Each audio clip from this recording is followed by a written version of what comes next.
Penso eu que falar do pastor Flávio aqui na BVN é desperdício, né? Todo mundo aqui já o conhece, sabe o homem de Deus que ele é. Sabe que Deus usa ele de uma forma grandiosa e poderosa. Então eu não vou me estender muito. Só quero dizer para a igreja que é um grande amigo que nós temos. E tive o privilégio de, há pouco tempo, lá no seminário, conhecer o filho dele, o pastor Pedro Alcântara. Uma pessoa que eu aprendi em pouco tempo, aprendi a admirar pela sua simplicidade, mesmo tendo conhecimento acima da média. Era meu professor de introdução à filosofia, tendo um conhecimento acima da média, mas uma pessoa de humildade ímpar. Então, esse tipo de pessoa nos cativa. Então, é com muita alegria que nós passamos o microfone dessa igreja para o pastor Flávio. Amém? Que Deus use o pastor Flávio de uma forma excepcional nessa noite. Amém? Só vamos orar pelo pastor Flávio. Meu Deus, meu Pai e meu Senhor, Pai, está aqui seu servo. Nós sabemos que a palavra não é dele, a palavra é sua, Pai, que ele é um canal, um vaso que o Senhor tem usado muitas e muitas vezes, Pai. E nós queremos te pedir mais uma vez, derrame sobre ele sua graça, sua unção, fale através dele, Pai. Fale ao meu coração, ao coração da igreja, como o Senhor tem usado ele para falar, Pai. Seja com ele a cada minuto de sua vida, com a sua família, com a sua esposa, com o seu filho, Pai, com o seu ministério, Pai, na igreja, lá no Pão e Vida, Pai. Seja com esse homem de Deus, Pai, que o Senhor levantou. Ele não está no ministério porque ele quis, Pai, porque foi vontade, porque ele acha bonito, não. Ele está porque o Senhor o chamou, o Senhor o ungiu, o Senhor o levantou, Pai. Usa ele, Pai, de uma forma especial, no nome do Senhor Jesus. Fica à vontade, pastor Flávio. Quero saudar a todos nossos irmãos em suas casas, ou quem sabe no seu trabalho aí, você está tendo a oportunidade de trabalhar nessa noite. Quero saudá-los na graça, na paz do Senhor Jesus. Que o Senhor continue abençoando a vida de cada um dos irmãos em todos os momentos. E é isso que a gente tem observado, a mão poderosa de Deus sobre as nossas vidas, nos sustentando, nos fortalecendo, nos ensinando pela palavra. E não é diferente nessa noite. Estar aqui é um privilégio imenso, poder ouvir, cantar e também participar dessa celebração, deste culto que é dedicado ao Senhor nosso Deus. Quero ler um trecho da palavra que está em Filipenses capítulo 3, a partir do versículo 12. Você pode acompanhar a leitura aí na sua casa, onde você estiver. Carta do apóstolo Paulo à igreja em Filipenses capítulo 3, a partir do verso 12. Diz assim a palavra do Senhor: não que eu já tenha alcançado tudo isso, ou seja perfeito, entretanto vou caminhando, buscando alcançar aquilo que também fui alcançado por Cristo Jesus. Irmãos, não penso que eu mesmo já o tenha conquistado, mas tomo a seguinte atitude: esquecendo-me das coisas que para trás ficam e avançando para as que estão adiante de mim, apresso-me em direção ao alvo, a fim de ganhar o prêmio da convocação celestial de Deus em Cristo Jesus. Por isso, todos nós que alcançamos a maturidade espiritual, devemos pensar dessa mesma maneira. Porém, se em algum aspecto pensar de forma diferente, também quanto a isso Deus vos esclarecerá. Contudo, caminhemos na medida da perfeição que já atingimos. Caros irmãos, sede meus imitadores e prestai atenção nos que caminham de acordo com o padrão de comportamento que temos vivido.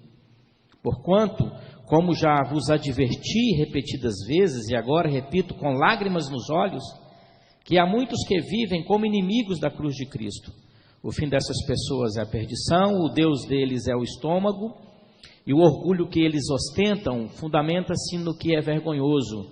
Eles se preocupam apenas com o que é terreno. No entanto, a nossa cidadania é dos céus, de onde aguardamos com grande expectativa o Salvador, o Senhor Jesus Cristo, que transformará nossos corpos humilhados, tornando-os semelhantes ao seu corpo glorioso, pelo poder que o capacita a colocar tudo o que existe debaixo do seu pleno domínio. Que o Senhor nos abençoe, que Ele aplique em nossos corações a leitura destes versos maravilhosos. Obrigado, querido. Antes de nós refletirmos e conversarmos a respeito desses versos lidos, eu gostaria de participar com você em um momento de oração também.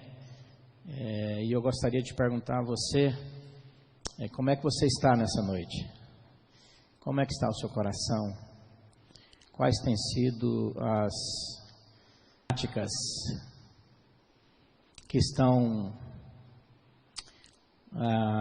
gerando aflição na sua vida? Quais têm sido os problemas que têm feito com que você não tenha tido tempo para sorrir, para se alegrar? Nós temos muitos motivos para colocar diante de Deus as nossas petições, e eu penso que é um momento muito importante para que nós dediquemos a Ele de maneira completa, de maneira genuína, as nossas emoções, os nossos questionamentos, as nossas dúvidas. Este é um tempo de receio, de dúvidas, de incertezas, mas Deus está conosco. Ele ouve o nosso clamor. Então, nós iremos até Ele mais uma vez. Como tem sido bom poder estar orando aqui. Como tem sido edificante poder lançar sobre Deus a nossa ansiedade. É o que Pedro, o apóstolo, nos disse lá em 1 Pedro 5:7. Lança sobre Deus toda a sua ansiedade. Então, independentemente, meu querido, minha querida, do que você está passando, do momento de aflição em que você tem experimentado, lança sobre Deus toda a sua ansiedade. Pode ter certeza, Ele tem cuidado de você. Vamos orar. Pai querido, louvado e engrandecido seja o Teu nome. Tu és Deus de graça e misericórdia. O Senhor tem nos amado de um modo muito especial. E o Senhor tem possibilitado a nós momentos edificantes, alegres, como este, que estamos nesta casa, chamada casa de oração, lugar dedicado ao Senhor, para encontros de louvores, cultos, mas que agora a maioria dos irmãos está em suas casas. A maioria está ali junto com seus familiares. E neste momento, ó Pai, onde estejam todos eles, nós te pedimos que o Senhor possa abençoá-los de um modo especial também. Que a paz que excede todo entendimento, que a harmonia que vem do Senhor, que a alegria que vem do Senhor possa inundar cada coração, ó Deus. Pai querido, traz a cada um de nós, derrama sobre nós esta alegria, a certeza de que o Senhor não nos abandona, de que o Senhor é conosco e que o Senhor renova as nossas expectativas. Por isso, visita de um modo muito especial cada irmão, cada irmã, cada ouvinte, cada amigo que está ao alcance desta palavra. Neste momento, Pai, visita sim, oramos, ó Pai, porque sabemos que o Senhor pode fazer muito mais daquilo que nós pedimos ou pensamos. Porque a Tua palavra nos garante que nós devemos ir ao Senhor, e o Senhor nos escuta, o Senhor cuida de nós. É promessa Tua que o Senhor estará conosco até a consumação dos séculos. Fala também pela palavra, ó Deus, como o Senhor já tem falado pelos cânticos aqui ministrados nesta noite. Esta é a nossa petição, ó Deus, em nome de Jesus. Amém e amém. Queridos irmãos, queridos amigos, o apóstolo Paulo, escrevendo esta carta aos irmãos a igreja em Filipos, tratando da alegria que vem do Senhor, mas ele investe um determinado tempo para admoestá-los, para exortá-los a um comprometimento mais aguçado, mais firme com as verdades proclamadas pelo apóstolo Paulo e também por outros irmãos que divulgaram a palavra àqueles queridos ali em Filipos. O apóstolo Paulo, nesta tentativa de fazer com que os irmãos se comprometessem mais e mais, mesmo em meio ao sofrimento, às injustiças que eles experimentavam naquele tempo, subjugados pelo Império Romano, mas que esses irmãos, mesmo em meio a tantas lutas, de tantas complexidades e de tantas perseguições, que eles mantivessem a fé, a certeza, a alegria que vem do Senhor, e que isto poderia ser vislumbrante também para os outros que estavam em volta deles. Neste capítulo 3, o apóstolo do Senhor, ele pede para que os irmãos pudessem ver, através da vida dele, uma dinâmica, uma vivência que ele experimentou e estava dia após dia sendo guiado pelo Espírito Santo. Então, que eles pudessem olhar para ele e imitá-lo naquilo que concerne a sua vida como um servo do Senhor Jesus. Então, ele disse para aqueles irmãos: sejam meus imitadores, porque a minha vida tem sido investida para a honra e para a glória de Jesus. Os meus momentos são de Jesus. A minha pregação é centralizada nele. Então, imitem a mim. Simplesmente, Paulo está dizendo: olha, a minha vida, que não é minha, é do Senhor, então tudo é para Ele, para a glória dEle. Mas ele também faz um alerta para aqueles irmãos, para que eles pudessem tomar cuidado com os inimigos da cruz de Cristo. Estavam presentes entre eles. Ele diz: olha, tome cuidado com os inimigos da cruz de Cristo. Eles não têm expectativa do reino, eles não vislumbram a eternidade, eles não proclamam a fé genuína, cristocêntrica, eles não proclamam a redenção, o perdão dos pecados pelos méritos de Jesus, mas a ideia deles é centralizada no que o homem pode fazer, no que o homem pode conquistar, na força da intelectualidade, na força do dinheiro. Os inimigos da cruz de Cristo não têm comprometimento com o reino, com a obra expiatória de Jesus. Eles não têm nenhum comprometimento com a obra de cruz, morte de cruz, substitutiva, expiatória, redentora. Eles não pensam nisso. Para eles isso é balela. Isso é para terceiro, quarto plano. A visão deles é só terrena. A visão deles é só o estômago. A visão deles é só o palpável. A visão deles é só o que se pode contemplar. Eles não têm nenhuma vontade de gritar para as pessoas que a salvação é mediante e exclusivamente pela fé em Jesus. Mas eles querem vivenciar um mundo desprovido de compromisso com o reino, com a palavra, com o evangelho, com Jesus. E o apóstolo, ele diz isso para aqueles irmãos com muita veemência no seu coração, porque ele sabia dos problemas e das situações que com certeza fariam daqueles que seguiam esses irmãos pessoas inertes, doentes espiritualmente falando. Então ele diz assim: eu falo para vocês, eu repito isso para vocês, até chorando, tome cuidado com os inimigos. E aí ele termina esse capítulo 3 expondo, e é aqui onde eu quero compartilhar com os irmãos, daquele tema tão maravilhoso, de voltando para a nossa pátria. O apóstolo Paulo termina dizendo: no entanto, a nossa cidadania é dos céus, de onde aguardamos com grande expectativa o Salvador, o Senhor Jesus Cristo, que transformará nossos corpos humilhados, tornando-os semelhantes ao seu corpo glorioso, pelo poder que o capacita a colocar tudo que existe debaixo do seu pleno domínio.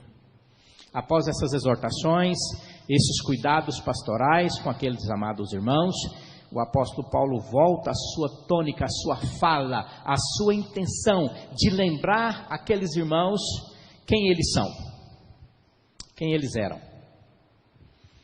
E é por isso que nós tentamos trazer até aqui, levar até a outros lugares essa mensagem gloriosa, voltando para a nossa pátria.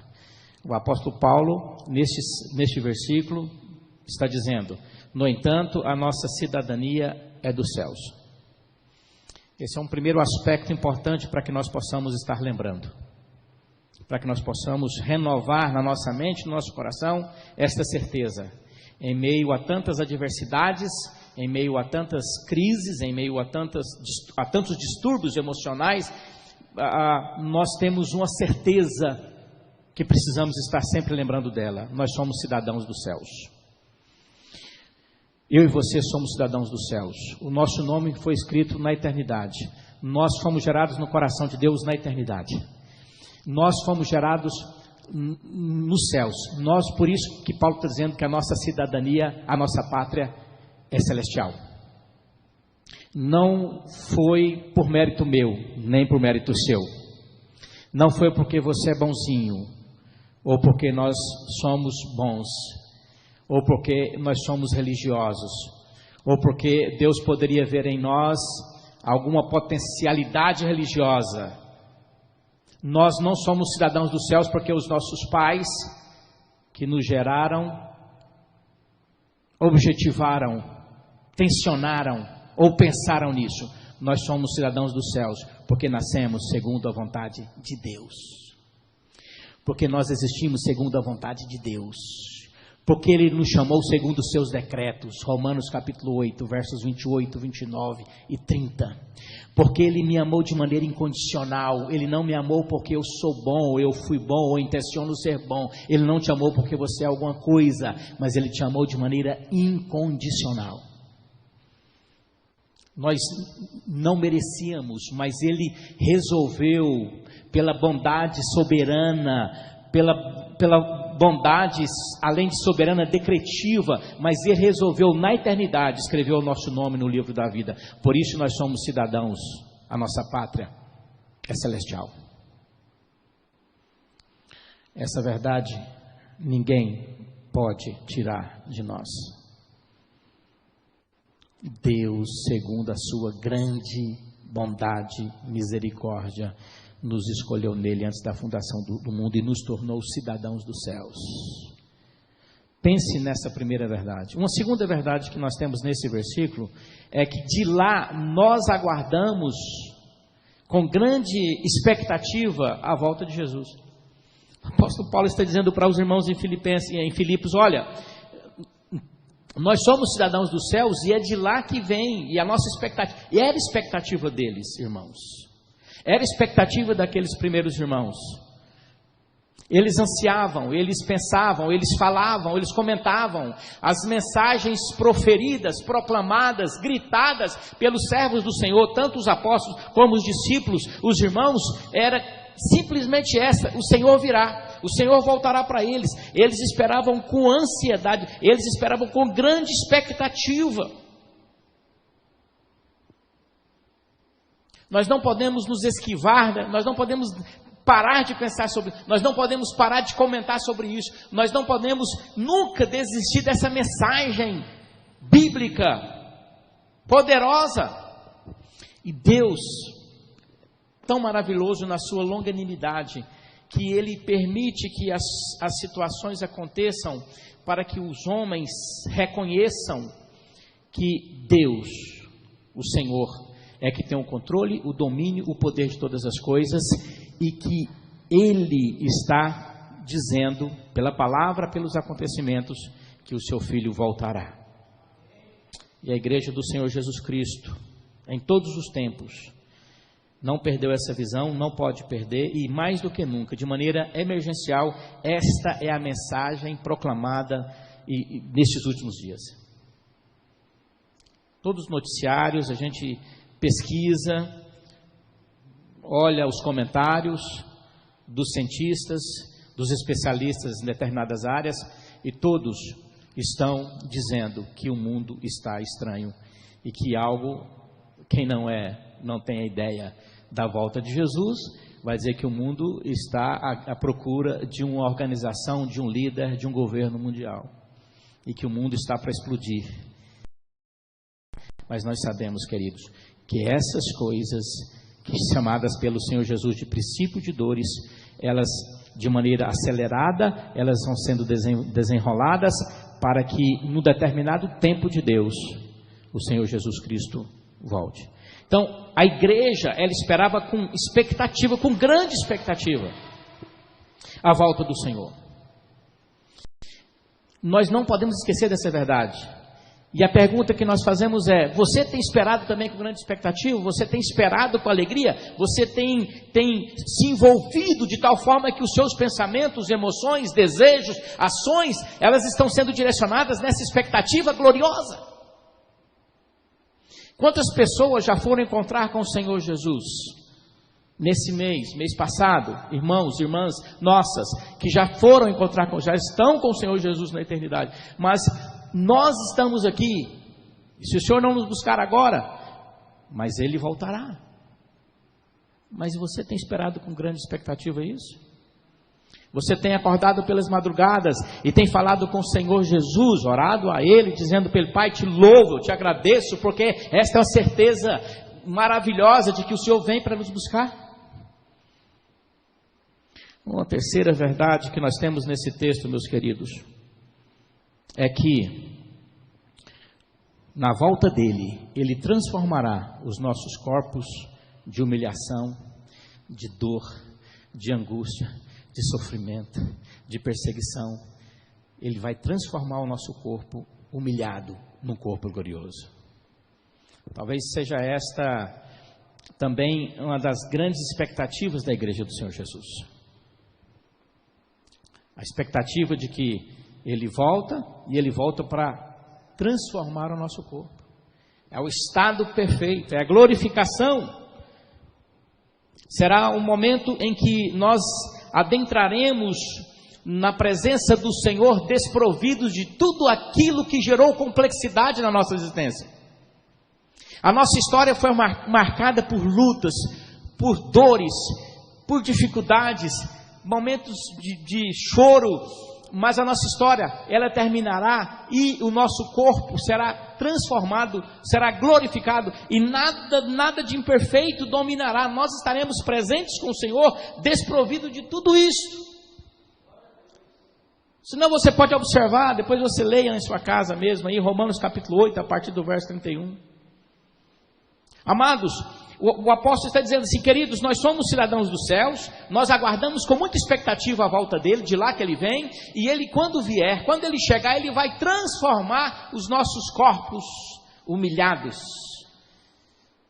Eu tenho até um colega que brinca comigo, um colega pastor, ele fala: Pastor Flávio, eu fico pensando no arrebatamento da igreja, quantos anjos vão ter que te sustentar pelo seu peso? Você subindo e vai ter que ter 2 anjos, 3 anjos para te segurar. Eu digo para ele assim sempre: meu amigo, meu querido, quando eu subir, se eu estiver presente no arrebatamento, meu corpo será transformado, glorioso. O que Paulo nos diz lá em 1 Coríntios capítulo 15, que o que é mortal dará lugar à imortalidade. O que é corruptível vai ser incorruptível. Esta é a esperança da igreja. E eu quero, amados, finalizar trazendo algumas aplicações para mim e para você, que você possa pensar nisso. A primeira aplicação que nós temos é que, pelo fato de sermos cidadãos dos céus, a nossa expectativa, a nossa visão, a nossa busca, a nossa luta, as nossas ações, elas precisam ter prioridades para as coisas da nossa pátria. Se eu estou voltando para a pátria celestial e nós vamos para lá, é preciso que os nossos pensamentos, ações, desejos, interesses dependam disto e vivam para isso. É preciso que o meu coração seja impactado por essa verdade. Então, caminharemos ainda na peregrinação que nos resta, mas na expectativa, na visão, na certeza de que eu sou cidadão dos céus. E para isso, eu vou viver, investir, lutar. Uma segunda aplicação é que essa certeza de que, como cidadão dos céus, de lá ele vem, eu preciso ter esta mesma intenção e desejo de esperar com grande expectativa. O coração batendo forte, olhando para isso, esperando por isso, amando isso, conversando sobre isso. Às vezes eu estou numa roda de alguns líderes, conversando com algumas pessoas, e eu fico na expectativa de falar sobre essas coisas, falar sobre o reino, falar sobre a eternidade, falar sobre a volta de Jesus. E eu vejo que alguns não têm tido essa mesma alegria de falar sobre essas coisas. Nós precisamos falar sobre isso, queridos. Eu e você, aí na sua casa, no seu trabalho, com a sua família. É preciso que nós aguçemos, é preciso que nós tenhamos esta alegria e falemos sobre a volta de Jesus Cristo. Uma terceira aplicação, e quero finalizar aqui, é que nada poderá nos separar do amor de Deus em Cristo Jesus, e quando Ele voltar, nós seremos transformados. Os nossos corpos que eram humilhados, que eram corruptíveis, serão transformados em corpos gloriosos. E isto me faz então depender de Deus. Isso me faz depender do Senhor Jesus. E isso me faz entender que apesar dessas lutas e situações, e muitas delas que não foram agendadas por nós, mas essas ações complexas, essas lutas, dificuldades, elas não são suficientemente e nem capazes de nos tirar da visão, da certeza, da fé em Deus. Elas não são capazes de desestabilizar a nossa convicção à luz da Bíblia, porque é promessa do Senhor Jesus.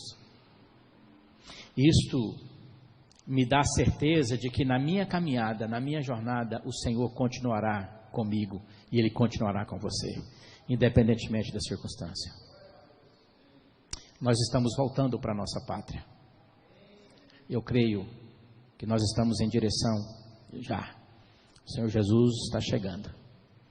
Mas enquanto nós ainda aqui estivermos caminhando, que nós possamos ter essa certeza que somos cidadãos dos céus, a nossa cidadania é celestial, e de que lá Ele vem e nós esperamos isso com muita alegria. E quando Ele chegar, Ele vai transformar os nossos corpos e vai nos dar um corpo glorioso. Deus abençoe a sua vida, Deus abençoe a sua família, Deus abençoe a sua semana. Feche os seus olhos mais uma vez, eu quero orar, depois eu passo a palavra para o irmão Tiago.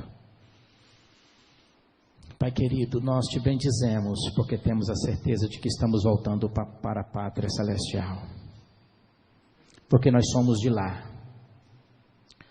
O Senhor nos escolheu lá, o Senhor nos chamou de lá, e nós esperamos a tua volta com muita expectativa e com muita alegria. E sabemos que quando o Senhor chegar, nós seremos transformados, completamente perfeitos, para vivermos a eternidade adorando o teu nome.